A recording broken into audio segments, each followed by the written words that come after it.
So let's get into some terminology specific to the maritime industry, because it's important in the workplace to use terminology in its proper context and its proper industry. And the maritime trade has its own lexicon, has its own vocabulary, its own acronyms, so we need to get some of them out there. The first one is a BCO. This is really important. Specific, you'll only hear the term BCO used in a maritime context.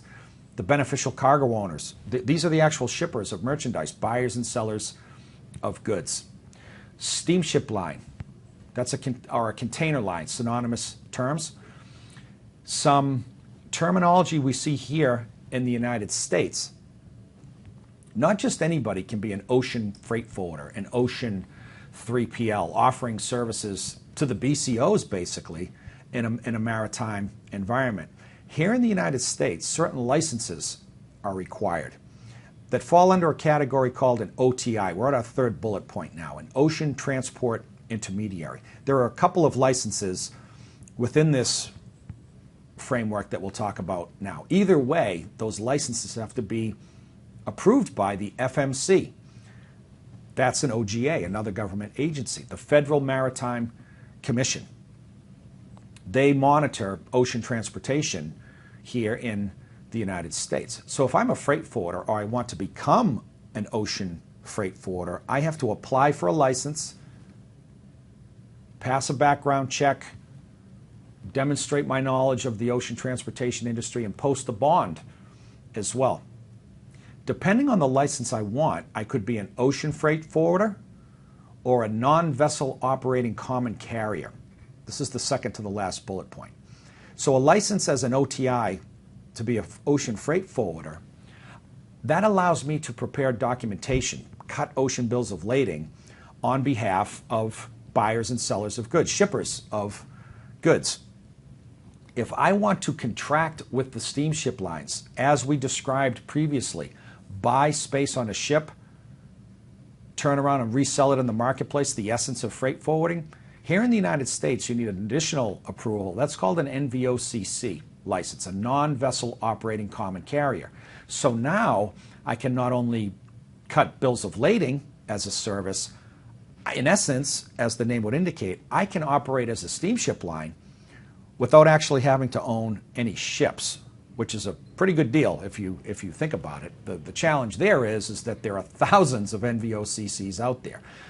So if I'm an NVOCC, I'm a freight forwarder, I'll go to a steamship line, much like I do as an indirect air carrier going to the airlines and say, Mr. or Ms. Steamship Line, I will guarantee you 10,000 containers a year from China to the Port of Los Angeles.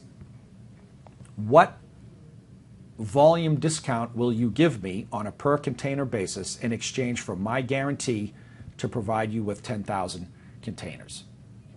So if the published tariff rate that anybody can get from a steamship line from, call it Hong Kong, let's go Hong Kong to LA, make it simple, is $2,500 for a 45-foot container. Maybe the steamship line says to me, as the freight forwarder, I'll quote you $2,000. I turn around, resell it in the market at $2,250. The BCO is saving $250 because the publicly available rate is $2,500, and I'm making $250. That is what an NVOCC does, among other things, which again is very consistent with the description we provided earlier. That's all well and good. Heavily contested market, lots and lots of competition, and you need a license to do that. So that NVOCC terminology, very, very important. The last term on this slide we'll talk about are carrier alliances. One of the big challenges in marine transportation today, containerized cargo especially, be it from Asia to Europe or Asia to the US or US to Europe, there's too much supply and not enough demand. And what that means is there's more and more ships and bigger ships, as we also talked about previously, coming into various markets, and there isn't enough cargo to go around. So the supply, represented by the size of the ships and the space of those ships, far exceeds the demand, the actual cargo being bought and sold between BCOs. So the steamship lines have experienced some fairly substantial losses over the years, and one of the ways they try to alleviate that challenge is to form alliances with each other. An MSC gets together with a Maersk. They'll take ships out of a given lane, what's called laying up a vessel, or try to maintain pricing together. They're banding together to protect their margins, basically. And there are several alliances out there in different trades. What's sometimes, well, not sometimes, referred to as the TPEB trade, the Trans-Pacific Eastbound, that's Asia to the U.S. There are alliances for that. There are alliances out of Asia into Latin America. It's the carriers getting together trying to protect their margin, their profits. Let's talk about two fundamental differences in the maritime trade as it relates to containerized cargo. And this takes us back to the essence of what a freight forwarder, a 3PL, will do specific to maritime services. And that breakdown is based on our title here, full versus less than container load. FCL or LCL. Those are important acronyms in the maritime trade. Never to be confused with FTL or LTL, which is full trailer load or less than trailer load. When we use the word trailer, we're talking about domestic trucking operations. We're here in the maritime, international maritime space, so it's FCL versus LCL, always. So on the full container load side of things, an importer or an exporter may have enough cargo from one vendor or multiple vendors to fill a whole container, a whole 20-footer, a whole 40-footer, and pay a price based on the use of that one container. So I'm buying consumer electronics out of a vendor in Taiwan.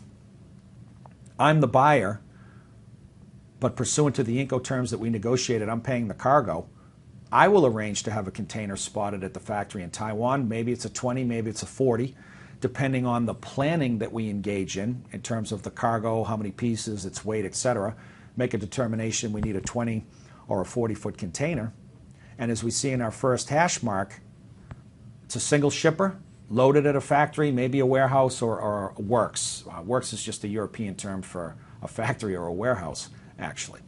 So it's single shipper, single consignee, single buyer, container spotted, second hash mark at the plant, in this case in Taiwan, loaded and perhaps picked up the next day.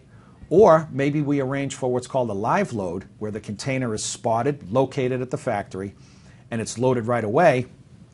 The driver of the tractor, the power unit, waits until it's loaded, it's a live load, and takes it away. That's FCL. And the rates in our third hash mark here are offered on an all-in basis, or perhaps with additional charges. All-in might include things like the main mode of transport, which is the ocean transportation, but will also include terminal handling fees, bunker surcharges, bunker being the term for the type of diesel that a vessel will consume, any variety, sometimes referred to as a laundry list of charges. So maybe it's an all-in rate, or maybe it's a base rate for the ocean freight only with additional charges. We as buyers and sellers of goods need to know the difference between the two, because they will also impact our landed costs. Now LCL, second bullet point, is a little bit different. And it's very similar to the air freight consolidation scenario that we described previously. So just like an air freight forwarder will consolidate cargo from multiple shippers, going from the same origin airport to the same destination airport on the same night or day of the week, an ocean freight consolidator, first hash mark, offers shared space in a container on what's called a weight or measure basis. Weight or measure is a term exclusive to the maritime trade, which conceptually is identical to the idea of actual versus volume weight that we saw in the air freight example. Same idea, different terminology. Moving to our second hash mark, maybe shippers, exporters of ocean cargo from a certain area, certain port in the U.S. to a port at destination, they don't have enough cargo to fill a 20-footer, to fill a 40-footer. They don't want to pay for the use of the whole container, so they'll go to a freight forwarder, to a consolidator, who will basically rent them use of the actual space that they use in a container, along with a bunch of other shippers going from the same origin port to the same destination port. Same exact idea as an air freight consolidator. There's two differences. One, the merchandise is going into an ocean container, and two, the mode of transport is different, obviously. But the rates are sold on that weight or measure basis. There's a calculation, not the same calculation, but again, conceptually the same thing, for ocean freight as compared to air freight, to determine the actual versus the volume weight of a shipment, and whichever is greater, that's what the shipper pays. And the expression of that difference, quantitatively, the comparison is 1,000 kilos or a ton compared to a cubic meter, which is that volume representation. So the rates are sold on a weight or measure basis. So if I have a shipment going from Savannah to Durban in South Africa, and I'm the exporter, I don't have enough cargo to fill a 20-foot or a 40-foot container. A 20-footer will hold, as we saw, 33 cubic meters. I only have 10 cubic meters. I'm selling industrial sewing machines.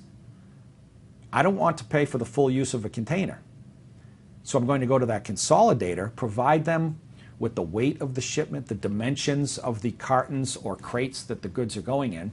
The forwarder is going to take the dimensions of that cargo. They're going to weigh the cargo, run a quick calculation, and determine which is greater, the actual weight or the volume weight.